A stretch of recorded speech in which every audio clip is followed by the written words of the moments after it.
Hi, I'm Paula Metal Fury show. This Perversifier.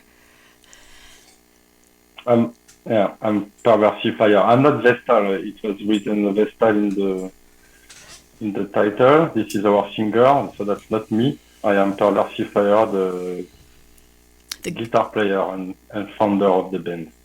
Yeah, yeah. Originally, yeah. I apologize. Originally, I had gotten your singer's name, and then when I reset up the interview, I Okay, no forgot big to deal. change it to your name. So, Yeah, yeah. so how are you doing? How are you?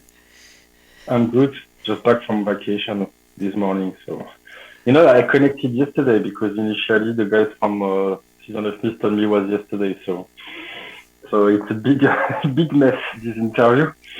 But okay. So now I'm okay. And you? Good. I'm good. Just it's well. Is it going to be, sorry, because is it going to be an audio interview like a podcast, or is it going to be a written interview? It's going to be a podcast, and I'm going to. I just have audio.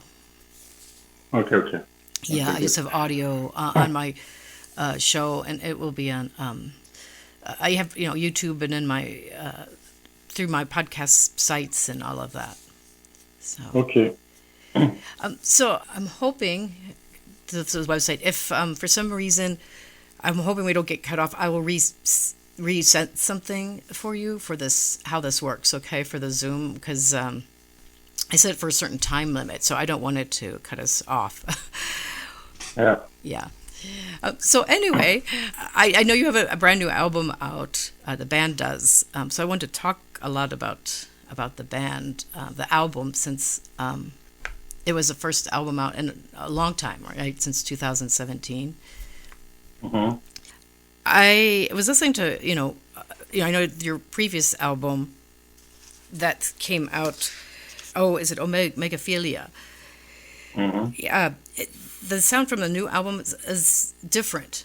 It sounds different to me than that one. This one's more, I don't know what the word is, not, or maybe reflective. I don't know if that's the right word, but maybe more Uh, deep. So I was wondering about the change in that.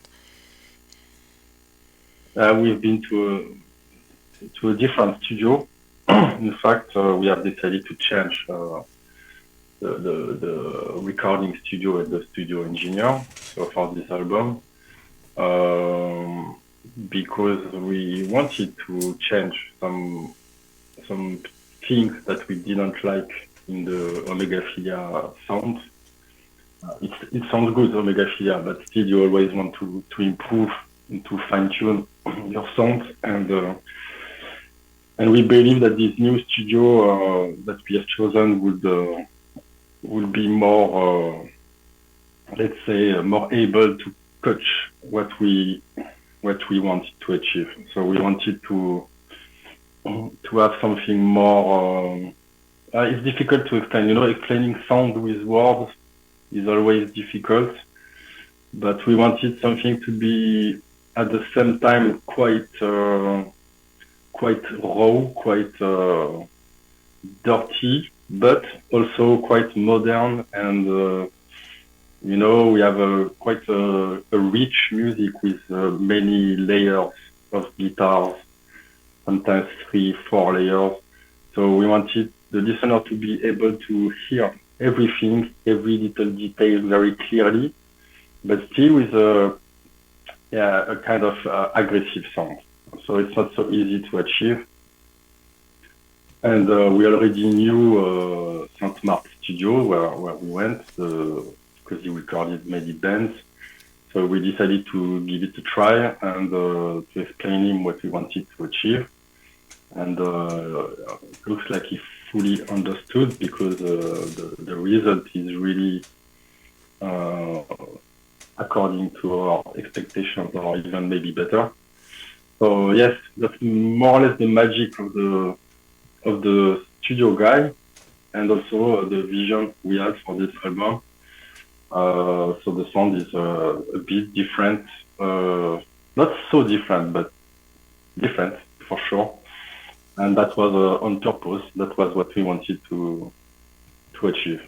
Yeah, I could see that listening to it. It seems like all of your songs, the new songs and all the songs you've written, the band's written, are very like almost like poems. Some of the lyrics and they're very philosophical. And the thing I found really interesting is, and I'm not sure it could be French to English or English to French, translation. I know you're singing mostly in English, but I like the use of many of the words that you put in, like words such as like aporia, song words that the wounds that heal, and then there are words that people don't usually put in songs. Does that make sense? Yeah, And yeah, but yeah, it's true. And it was even worse maybe before in the previous albums, but our singer of the style, who's also the guy who writes the lyrics, is a very, very, very literate and intelligent guy. He reads a lot of philosophy. He's also a writer. He writes books, and he has a huge culture in literature. So for sure, he uses a lot of complex words. But on this album, I think it's a bit more simple than previous album. There are not so many complex words like in the previous album, there were some words I never heard before, even in French, like something that you never meet in your lifetime, a right. word that no one knows. So he was using a lot of that. And honestly, I told him I didn't like so much this thing because I still believe the listener must be able to understand what we say. So it's not so easy to understand what we say because the lyrics are always like a bit like poetry. You need to make your own, let's say, understanding or your own interpretation or to dig a bit deeper to understand. It's not so obvious, but at least I wanted to use simple words that people can understand. So I think in this album it's a bit more simple than before, but still he has this thing. He's a writer. He's very much reading a lot of history, of philosophy, of sociology, of everything. So sometimes he believes that if he uses a word, everybody knows this word because for him it's like his daily life to read such things. Yeah. So I told him, imagine the level of the average guy is not the level of people who read such books. So let's try to make it more simple. But still, yes, there are some complex words. It's not on purpose, It's not to look smart. It's no point of using complex words just for the sake of using complex words. I know he's not doing this in this purpose. He's really using those words because he thinks it's the best word to describe what he wants to do. So that's it, more or less. But it is writing. It's difficult for me to answer for him because he's the writer. But yes, in general, Merrimack lyrics are not easy. For sure, it's a bit challenging. But I think the music also. And it's not very easy to read, to understand, and to get it. But that's the beauty, I think, of the thing and of the art. It must not be too obvious. Yeah, and I was going to say that I think the music is a good it complements or it goes with the words because the words the music is I guess it's kind of deep and there's lots of layers in the music, so it fits with the lyrics. The music goes right with it, which made me wonder, does are the lyrics written first and then the music fill them in, or is it the music especially for the new album, was it done at the same time, the studio, or did the music come first and then the lyrics? It's kind of parallel works. In fact, let's say in the end, we add the lyrics on the music, but the lyrics are written in parallel. Let's say we write 7 songs and Vestal writes 7 lyrics, and at first we don't really know what lyrics will go on what song. You know, he just has ideas, or sometimes he has a concept for a full album. It's not the case for this album. It's not a concept album. Every song is about different topics. But let's say his ideas. He's writing things, not necessarily having the specific music in mind at first, I say. And then we start composing the music. So we have our, let's say, pieces of music, he has these pieces of lyrics. And then we try to assemble, so to decide what lyrics should go with what music, and then for sure to adapt, because the lyrics, like you say, has to, you know, there is some rhythmic in the lyrics, there is some rhythmic in the music. It has to fit, it has to match. So then to adapt the length of the sentences, or the number of sentences, or the length of the text. But it's like this. On one side we have the music, on one side we have the lyrics. Then usually it will be Vestal that decides. We say, oh, this song that we composed, to my point of view, it should be this one, that those lyrics that I wrote. He's doing the pairing, you know, he's proposing the pairing, like those lyrics I think should go with this song, and then he adapts. So he's doing all this adaptation work by himself, and only at the very end, the band, then we do some demos.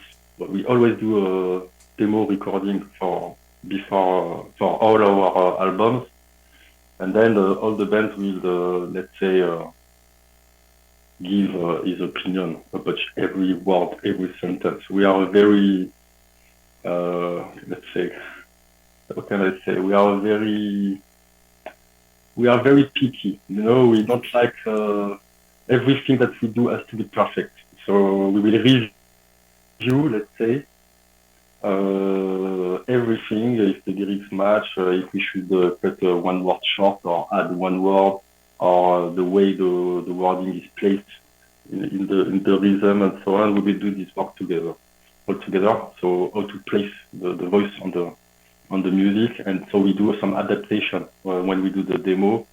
We are like, okay, this word doesn't sound very good. You know, also the words, have some kind of music. When you say word, it has to sound cool. And sometimes those complex words that we were mentioning before, they are cool, they are very complex, but they don't sound very, very, very good when you say them. So we also need to think about the musicality of the word and so on. So it's very complex work. It takes lots of time.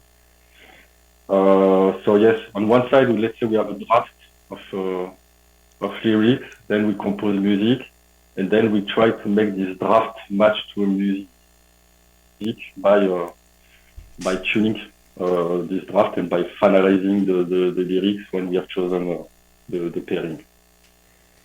And I wondered, since your last album and this new one, it just came out, the new album of Grace and Gravity, there was quite a few years between both, like a very long time. I was wondering, did it have to do with, like you said, the process of coming and, all the writing of the songs? Or was it other things, maybe because of like COVID in between there? And the reason I asked that is because I was looking at the lyrics to the song Starving Crowns on the new album, and it seemed to me it was referring to maybe, sickness in the world or something like that. So Yeah. I was wondering if that's played into why there was such a long time between the recording of this new album. For sure, Starving Crown has some references to the COVID. So you guessed right. There are many reasons why it takes 7 years to make a new album. Many reasons. The first reason is every time we release a new album, we want to take a break for a while because it's like it's exhausting to make an album. It's a huge amount of work. I think people they don't really realize how much work it is to make an album. For 45 minutes of music on a CD, it is literally thousands and thousands of hours of work. So when you release your album, you are a bit of depressed after. You're like, okay, no, it's done. What do we do? And it's a bit as if you are pregnant, but instead of 9 months, you are pregnant during, let's say, 5 years. Yeah. Then you give birth, and then your hubby say, hey, let's do another one. You are like, fuck, come on. No, I don't do another one. I want to have a break. So it's a bit like this, our feeling. So very, very often after an album, we want a break, like maybe 1 year to just, because we don't have, in fact, the motivation to start again. It's because when you see the mountain that you have to climb, it's very difficult to find the motivation again. So it takes a while, and it's good, to not force ourselves. For us, it's not a job. We have a regular job. So we want the need to come back, the envy to compose, to come back, and the motivation to come back naturally. And sometimes it takes 1 year, sometimes it takes 2 years, 3 years, it depends. So that's the first reason. Second reason is we are very busy. I'm 47 years old. Two guys in the band have been dads for the first time. They got babies last year. So it's quite new. We have jobs, we have wives or girlfriends or other things. The music for us, we don't make a living from black metal, so we need to find time. And it's the older you get, the more difficult it is to find time. So especially we are 5 members. So the 5 members need to have time to dedicate the band. So the third reason is what I said before. We are very, what can I say? We are trying to reach what we consider to be perfection for our, according to our criteria. So every single note that you hear on the album has been, let's say, approved by all 5 members. There is no compromise. There is no, if one guy doesn't like a riff, only one guy, if he doesn't like a riff, the riff is not on the album. So for one riff that we compose maybe 20 riffs. So what you hear, the final result, the 45 minutes, is the very, very best of maybe 900 minutes of music that we compose. So this is why I say it's a huge amount of work.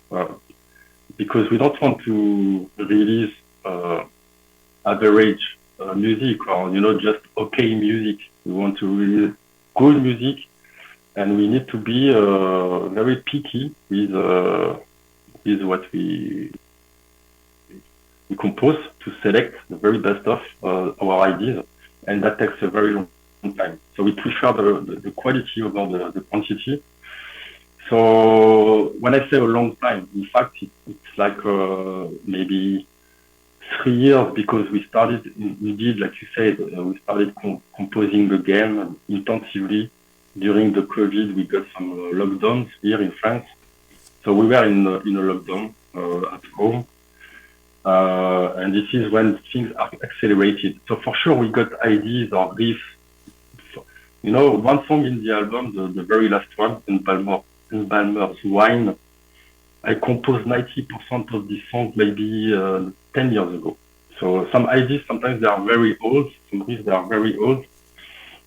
But then you need to finalize it or put the pieces together. And so some ideas can be very old, and one day you have a click and you find the key to finish it. So we got a lot of material ready, but we didn't really start to make the songs. We just got a lot of ideas, a lot of riffs, a lot of material. And then we got this lockdown, and this is when we started really, when we said, okay, let's compose a new album. You know, we need all 5 guys to be really willing to do a new album, to fully dedicate time, energy, and that's not so easy, you know, to have everybody motivated at the same time. So that was in 2000, in 2020, I think, or 21. And this is when we started to compose intensively, and it took maybe 2 years and a half to really make this album with ideas that were quite older. So that's all the reasons, you know, making an album is not something that you can do in 6 months. Yeah. It's not possible. No. Moreover, the album was recorded more than 1 year ago. Not more than 1 year ago, but in fact it was recorded in May 2023. So it's released after 7 years, but it was recorded after 6 years because also it's longer and longer to release the album once it's recorded, because the label Season of Mist, they have many albums to release, and it needs to be planned a long time in advance because there are many things to do on their side. So this also takes a lot of time. When we send the master to them and we are finished, let's say finished our part of the job, you still need to wait almost 1 year to have the CD in your hands. So that's quite long also. Trying to get 5 people, especially creative people, right, to agree and everything. That's a big deal. So I can definitely see how that would. The bands who are the more productive are the bands who are more like a dictatorship. You know, there is one guy who decides, and the other guys, they just execute. And those guys, they can go fast. They can compose one album every year because one guy is deciding. But Merrimack is the opposite. We are a democracy, not even a democracy, because a democracy, you need 50% of the voices. And in our case, we need 100% of the voices to keep an idea. So, yeah, it's very difficult. Sometimes it's very frustrating. Sometimes 4 people love an idea and one doesn't like it, and we discard the idea. So it can be frustrating. But it is the choice we made that no one in the band would regret any single second on the CD. So that's very important for us. That makes a lot of sense to me, and especially because your music is so the song, like everything is like complex. I guess that's the word I can say, and deep. You can hear, everything's intentional meaning behind it, right? In relation to all of that, I know I did read the lyrics for a couple of the songs that I could find online of your new album, and there's like I said, there's lots of complex ideas about birth, rebirth. I took it as like about the world, and what's going on. I mean, it may be personal lives, but also in the world in general. I'm not sure if that was on the Grace and Gravity, on the whole album, if that was your concept, or the band's concept, I should say, with bringing this out, because it to me it evokes, brings up a feeling of, I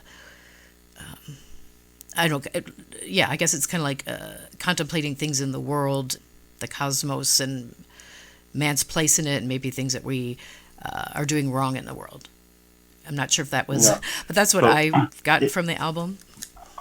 Yeah, so I will not explain the lyrics. I don't like to do this because, like I said, I think it's a bit like poetry.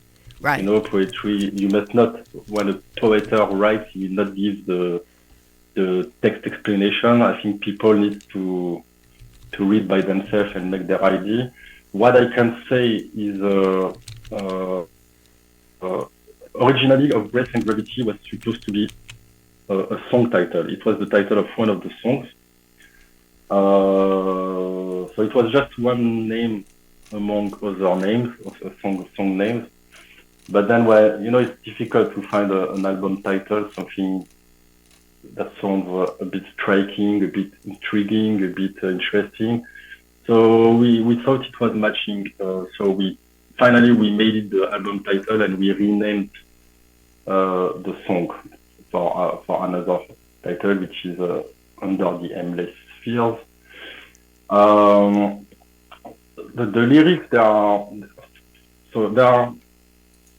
only Vestal could really explain the lyrics, but I think he doesn't want to also. So of course we know a bit what it's about because we asked him to explain them to us. But it's based on many things. It's based in our lyrics you can find a lot of influences. So it can be about philosophy, about theology, about science, about let's say history or the current world, like you mentioned the COVID. And it can be also from the daily life, from experience. You know, the first song, I think it's not a big mystery. The lyrics are quite explicit. But in the first song, it's a bit a critique of the, let's say, how can I say this in a politically correct way? It's a bit making fun of those black metal bands that try too hard to look evil, to have a very dark appearance, a very dark outfit. But in the end, there's nothing behind. There is no ideology. There is no, it's just for the show. It's just fake. So this first song is about that. So, we can write about, sometimes we even write some criticism about black metal itself. So there is no boundary in the topics that we can write about in our lyrics. So sometimes it's about lyrics about black metal or the scene. Sometimes it can be about COVID or its impact. In the past, it was a lot about Gnosticism. So also the science, because I think religion and science, they are interconnected on many levels. So yes, all of those ingredients you can find in the lyrics, and every song on this album there is no concept. When you talk about the concept, the album's name is Of Grace and Gravity, but it's not a concept album. But still, I think it's interesting. Also the artwork. The artwork is a good illustration with the graves, with the sky and the stars. So this is let's say the cosmos, and the gravity, which is really the down to earth, the earthly things, material, and our existence here. So it's the opposition, of the divine and what we are here on this earth. So I think it's quite a good. It can match to any black metal album. This title, it fits. So, but it's not a concept. Even though, yeah, you say it's not a concept album, but there's what's really great about it is all the songs, like, they belong together. If that makes sense. They all, and I don't just mean like the sound, but just kind of the feeling. Even the topics. It's kind of like reading I don't know, a book of poems or something where the poems are like different subjects, but it's one cohesive thing. It all makes sense. Yeah. And also the music, I think I think of Grace and Gravity fits the music also. I've often read some comments, on YouTube, because people know they listen to the album on YouTube, for instance. And sometimes on some songs, some parts, they will use words like, it's beautiful, this riff is beautiful, it's wow. So you have the beauty, which for me fits with the grace. Some riffs are beautiful, are like pure beauty. And some riffs are very, very muddy, very creepy, very very dark, which is like the gravity, like very heavy. And you can find those two things in our music, those two ingredients, like the beauty and the ugly together.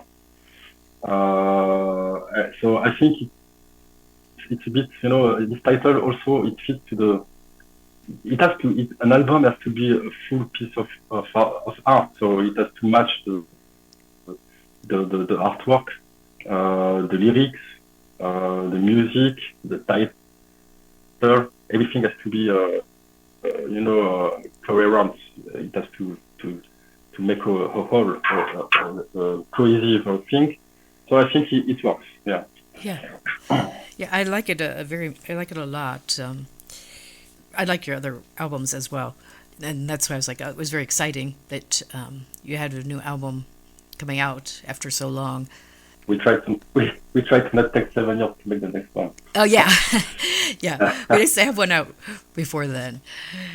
Well, I also see, going along with that, I did see that you have some shows coming up, and I know that you played, was it Steel Fest last year? Hmm. But I just saw, I came up because I follow festivals. There's some festivals that you guys, the band will be at this year. Is that correct? I know there's a big one. Yeah, I think it's Forest Fest. Is that in France? which one? Which one? Forest Festival? Yeah, Forest Fest. Yeah. It Yeah. will be the short time we will play there. So yeah, we have already announced quite some fests. So some of them are still to be announced, but we will play. In fact, in 2 weeks we will play in Paris. It will be let's say the release party for the album. So in our hometown. So we are very looking forward this show. Then the week after we play a fest in Romania. So which is an uncommon location to play. There are not so many fests there. Last time we played there was 21 years ago, I think. After we will play in Swiss at the end of April. This summer we play in Forest Fest, which is a festival in the forest, like the name says. It will be the third time we will play there. We'll play also the Tyrone Fest, which is a fest in the north of France, and few others. And some more will be announced. I can say one will be across the Atlantic, but but not in the US. So yeah, we are in the booking stage right now, trying to book as many fests as possible to promote the album. I go actually, I've been going overseas to see a lot of festivals more than the US, because the US, I mean, we don't have a lot of black metal. We have no black metal festivals, but we don't even have that many black metal bands. So. We've played quite some times in the US with Merrimack. In 2009, we toured the whole USA with Marduk during 1 month. So we played almost everywhere in the US. And also we played twice, I think, at the Maryland Fest in Baltimore. Yeah, I'm actually going to that this year. Of course, you guys, you won't be there, but yeah, this is No. for sure. I'll get, but yeah, Maryland Death Fest is one of them. We have that as black and death metal, but we don't have as many as compared to Europe and Scandinavia. Here in the summer it's crazy. Germany, France, you have festival every weekend, like huge one and small ones. So that's true that in Europe we have for me it's a bit of a problem because we don't have any more small shows in clubs. I like to play in clubs, in small venues, more intimate. Almost doesn't exist anymore. No, you have festivals, and it's more and more difficult, for example, to tour, to have a tour or to play in small venues. It's a bit a shame, but this is how the things have evolved the past years. So we have to adapt. You're right. It's much harder for bands to play smaller clubs, or you have to be on like sort of a traveling kind of tour with some other bands. Maybe I'm sure it's hard in Europe too, but in the U.S. I know it's very hard. It's hard for some bands to get here, but also because of the distances. It's easier to play in the East Coast in the U.S. because the cities are closer together than the West Coast, where you might be traveling in a bus for 7 hours to get from one city to the next. Mhm. But there are many reasons. In fact, for sure, the distances are a problem because the price of the energy has increased. Like the gasoline for the bus is very expensive. But it's not only that. In Europe, the distances are smaller, but it's just the people don't show up at smaller concerts anymore because they prefer to see 200 bands in a single weekend at Hellfest and to pay maybe a huge price. Maybe it's, I don't know, 300 euros, like $300, but they can see 200 bands in the weekend, and maybe they will save the whole year just to go at this festival, and they don't go at small concert anymore. And in fact, this is since the COVID. In fact, since the COVID, people, they don't go. We thought when the COVID was over that there will be a regain in interest for the cultural events. In fact, not at all. After the lockdowns and so on, I really thought that people would go out a lot, but it never happened. It has changed the mentalities of people, and the people, they don't go anymore in the small venues. They don't pre-order the tickets anymore. So if you don't pre-order, the promoter, they are worried, and if they are worried, sometimes they will cancel the gig if they think there will not be enough people. So there are many reasons, but it's just the times have changed. I think the way we consume music nowadays is different than even 5 years ago. So we need to adapt. And also there are so many festivals. If you do one small concert in a venue, like a normal one in the club, and it works well, then the promoter will want to do the same the next year and call it a fest part two, and it will become a festival. Yeah. So there are so many festivals. So it's totally crazy. There are almost no more small concerts. That's the evolution. So we need to adapt. Yeah, that's interesting. Yeah, I do see more and more, as you said, more festivals springing up. Over there, not as many people will show up for smaller shows because I think that's also the same in the U.S. So it's probably a worldwide thing. Because I do know that I know in the last 5 years between in the Bay Area, San Francisco area, and where I'm at, which is in Nevada, I know at least 8 smaller clubs that have closed. So, and where I live, there's That's like, true. So some clubs have closed here also, for sure, during the lockdown. You can imagine that during the lockdown, even people during almost all the people working in the entertainment industry in general, they were unemployed during many, many, many months with no income. So it's not only the venues which are closed. It's some people who were maybe a light engineer or sound engineer or whatever job that you need for shows. They got unemployed, and they just reconverted in something else. So so things have changed, and also I think during the lockdowns and the pandemics, people, they just learned how to entertain themselves differently at home. They learned to spend time at home, and maybe they started to like it, and they go out a bit less. I think I've noticed this. It never restarted. It never restarted like it was before COVID. yeah, So I don't know why, but it's how it is. yeah, I've seen that too. A positive, though, I don't know, maybe it's not positive, but at least with a lot of the festivals, or like I said, smaller, bigger festivals, they're selling out.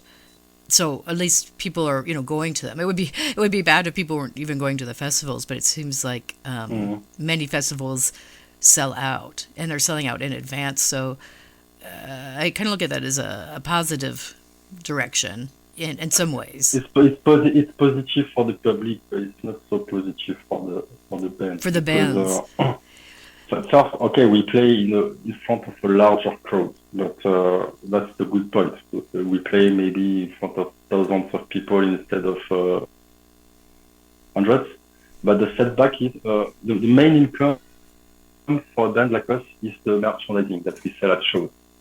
And in festivals, we don't sell as much merchandising as in a small venue because when you have 200 bands, you have 200 competitors who sell merchandising. You see what I mean? And the price of those fests are so high, and even the price of the beer is so high, or the food is so high. People they buy much less merchandising at those huge festivals than if they come to your show in Paris in a small venue. So the bands like us, they have less and less income. We don't have income from the music sales because, as you know, the digital sales are worth nothing for bands, and the physical sales are very few compared to the past.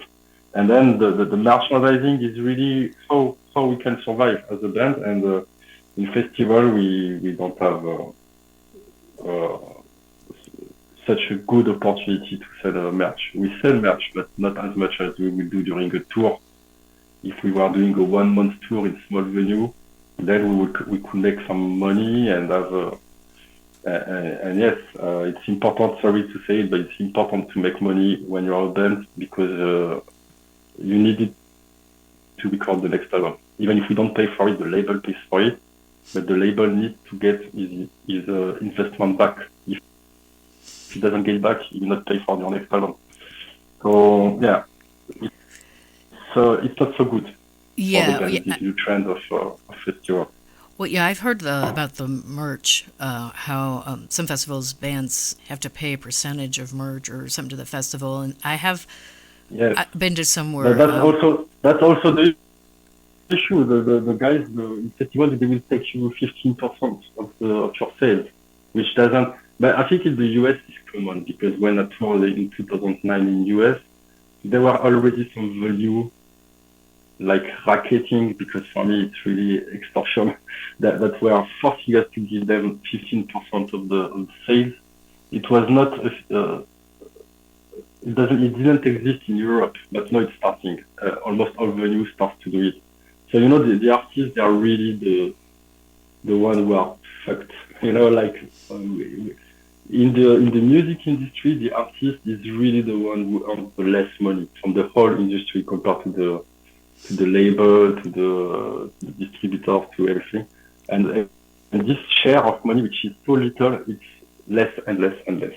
So people have to keep that in mind. If they like a band and they want a new album to be released someday, the best way of supporting the band is to buy the music, not to pay $10 a month for a Spotify unlimited account, and it's to buy merchandising, and if possible at the shows because the whole money goes to the band.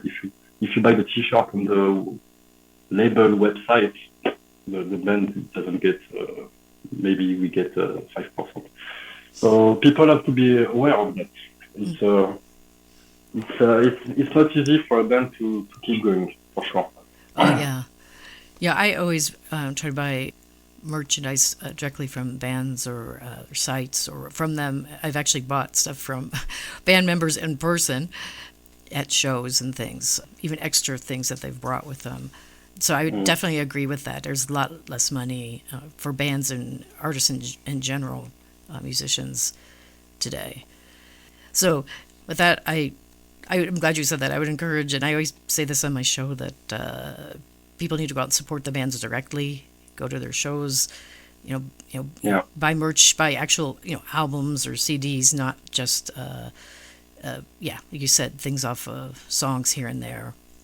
Even the digital, you can on sites like Bandcamp, you can actually purchase a digital copy for $10.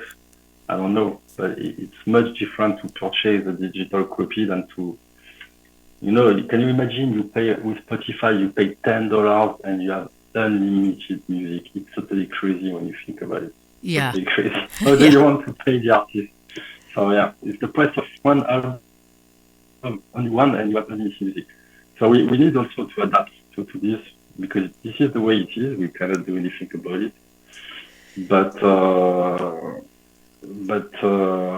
it's difficult to release quality albums. You need budget to go in the studio. You need to pay the artist for the artwork. You need to, you know, so you need money. The label needs to pay money, and the label gives you money only if he gets his money back. So he will use the previous album as a reference point. So, Yeah. so yeah. Mm. Gosh, we could probably talk forever, but I don't want to keep you today, especially since you just came back from vacation. And Yeah. but yes, I talk and on and on and but I don't want to do that so much. Okay. But I really appreciate you talking to me. Love the conversation because I think you're talking about some really important things for musicians today.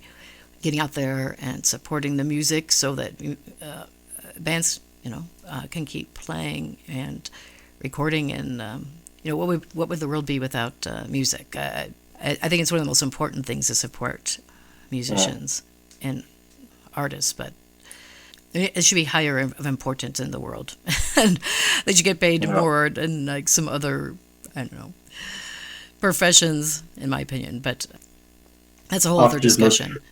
art is not for free. That's for sure. People need to understand that art is not for free. It takes a lot of commitment from the artist to provide it, and it deserves for sure some support. That's for sure. Yeah, I still buy CDs, you know. So yeah, but it's question of generation. I'm 47 years old. I don't have a Spotify. I don't have a Spotify account.